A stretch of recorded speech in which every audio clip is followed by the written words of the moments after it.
राधे राधे। आप सभी का मेरे चैनल पर स्वागत है। तो आज हम सुनेंगे कृष्ण द्वारा बकासुर वध की कहानी। मथुरा के राजा कंस ने अनेक प्रयास किए जिससे श्री कृष्ण का वध किया जा सके, किंतु वह अपने प्रयत्नों में सफल नहीं हो पा रहा था। इन्हीं प्रयत्नों के अंतर्गत कंस के एक दैत्य ने श्री कृष्ण को मारने के लिए एक बगुले का रूप धारण किया। बगुले का रूप धारण करने के ही कारण उसे बकासुर कहा गया। दोपहर के पश्चात का समय था। श्री कृष्ण दोपहर का भोजन करने के पश्चात एक वृक्ष की छाया में आराम कर रहे थे। सामने गाय चर रही थी। कुछ ग्वाल बाल यमुना में पानी पीने गए।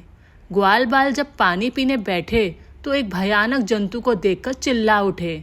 वह जंतु था तो बगुले के आकार का, किंतु उसका मुख और चोंच बहुत बड़ी थी। ग्वाल बालों ने ऐसा बगुला कभी नहीं देखा था। ग्वाल बालों की चिल्लाहट सुनकर बाल कृष्ण उठ पड़े और उसी ओर दौड़ पड़े जहां से चिल्लाने की आवाजें आ रही थी।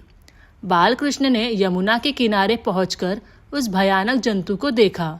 वह अपनी लंबी चोंच और विकराल आंखों को लिए गुड़मुड़ाकर पानी में बैठा था। बाल कृष्ण उस भयानक जंतु को देखते ही पहचान गए कि ये बक नहीं, कोई दैत्य है। उनकी रगों में विद्युत का प्रवाह संचारित हो उठा।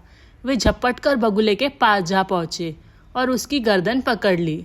उन्होंने उसकी गर्दन इतनी जोर से मरोड़ी कि उसकी आंखें निकल गई। वह अपने असली रूप में प्रकट होकर धरती पर गिर पड़ा और बेदम हो गया। बगुले के रूप में भयानक राक्षस को देखकर ग्वाल बालों को बड़ा आश्चर्य हुआ।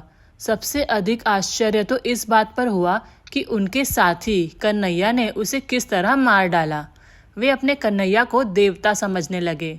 उन्होंने संध्या समय बस्ती में जाकर कन्हैया की प्रशंसा करते हुए लोगों को बताया कि किस प्रकार कन्हैया ने एक भयानक दैत्य को, जो बगुले का रूप धारण किए हुए था, मार डाला। वास्तासुर का वध और बकासुर की मृत्यु की खबर सुनकर कंस चिंतित हो उठा। उसे समझने में देर नहीं लगी कि अवश्य नंद राय का पुत्र ही देवकी के गर्भ का 8वां बालक है।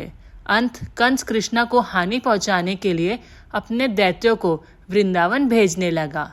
तो ये थी बकासुर वध की कहानी। अगर आपको ये कहानी अच्छी लगी हो तो प्लीज़ मेरे चैनल को सब्सक्राइब करें।